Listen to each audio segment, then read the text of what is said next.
بسم اللہ الرحمن الرحیم۔ السلام علیکم ناظرین، امید کرتی ہوں آپ سب ٹھیک ہوں گے۔ آج کی ہماری ویڈیو کا عنوان قافیہ اور ردیف میں فرق ہے۔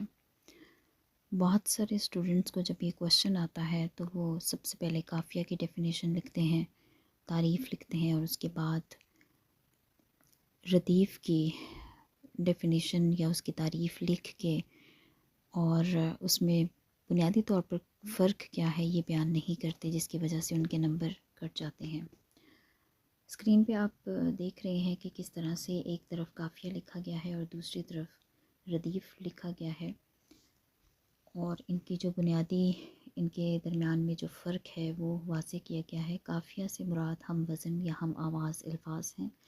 غزل کے اشعار کے آخر میں آنے والے ایسے الفاظ جو ہم وزن اور ہم آواز ہوں انہیں قافیہ کہتے ہیں، جبکہ ردیف سے مراد دہرائے جانے والے الفاظ غزلیہ اشعار کے آخر میں آنے والے ایسے الفاظ جو شعر کے آخر میں ہو بہو دہرائے جائیں ردیف کہلاتے ہیں۔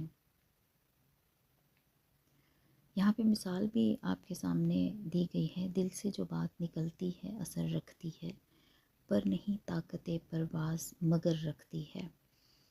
تو مندرجہ بالا شعر میں لفظ، اثر اور مگر یہ ہم آواز الفاظ ہیں، جبکہ رکھتی ہے دہرایا گیا ہے، اور اس جو کا توں دہرایا گیا ہے تو اسے ردیف کہتے ہیں۔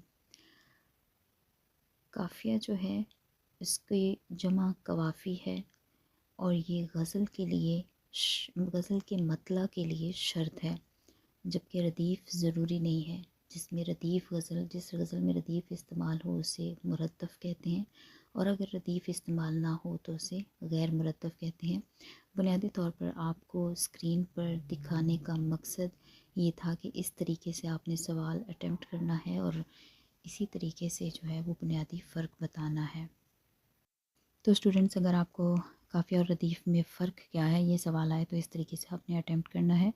امید کرتی ہوں آپ کو ویڈیو پسند آئی ہوگی۔ اگر پسند آئی ہے تو لائک ضرور کیجیے گا، کمنٹ بھی کیجیے گا۔ نیکسٹ ویڈیو تک کے لیے ٹیک کیئر، اللہ حافظ۔